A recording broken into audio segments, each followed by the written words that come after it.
So along that same line as the power claw, now we're going to go power half. I try to get my claws not there. I get my half. I try to roll through, but he knows it's coming. Suck back. He keeps his center of gravity pretty low. Well, what can I do next? Same thing. I'm going to replace my thigh pry hand with my leg. I'm not trying to throw my leg in. I'm just using it as a blocker.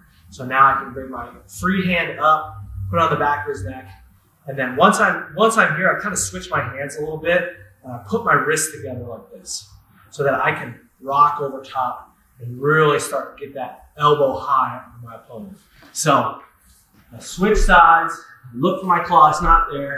I have my half, I try to roll, I try to suck back, it's not there. So I get my hips up a little bit, and now what I'm going to do is replace my hand with my foot, boom, here. Now, once I'm here, I'm going to put my elbow, same thing. I'm trying to think of like trying to get my elbow in his ear.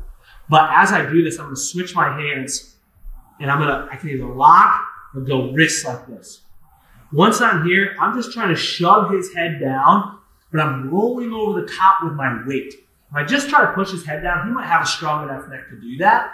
But as soon as I start lifting my chest over top of it, now I can start putting a lot of pressure on him. I mean, you can already see him shaking a little bit, holding me up, which is nice because I'm not falling. But as I'm here, I'm trying to lock this shoulder up, and I'm just trying to drive my elbow through his ear and underneath. So I'm not really trying to sink a huge half this way. I'm trying to control his shoulder and do a controlled turn over the top. Again, my foot's staying up here. I'm just trying to do a controlled turn over the top. Now, once I have this power half, I'm going to release the power half hand, capture his face, and again, go tricep extension. So 180 twist, face that way. So I have the half, I try to roll, doesn't work. I try to come back the other way, doesn't work. I'm going to replace this hand with this foot. Boom, right here. I'm going to go over the top, cross my wrist just like we did, fall over the top.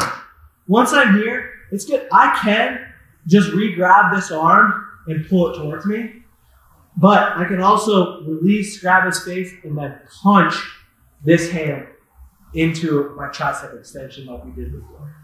Okay? Notice how this leg, I'm not really trying to hold on to him tight. I'm just trying to block his hips from turning over. So I'm not really trying to like wrestle a figure four. I mean, I can elevate this foot with my other foot. I can try to throw double boots in. But really, I'm just trying to block this bottom leg so that he doesn't really have anywhere to go. Now, one thing I don't want to do is fall all the way to my back.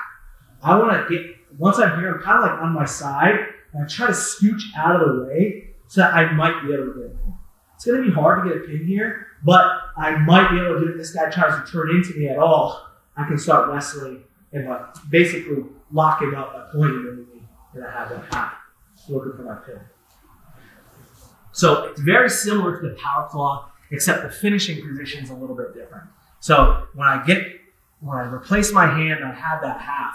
I can put my hand here and grab. This doesn't give you a lot of wiggle room, but it works. Definitely works.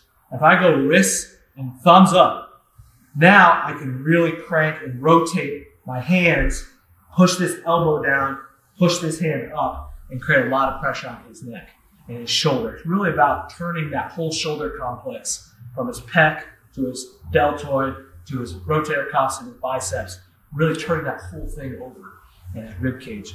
If I can do that, I'm going to score.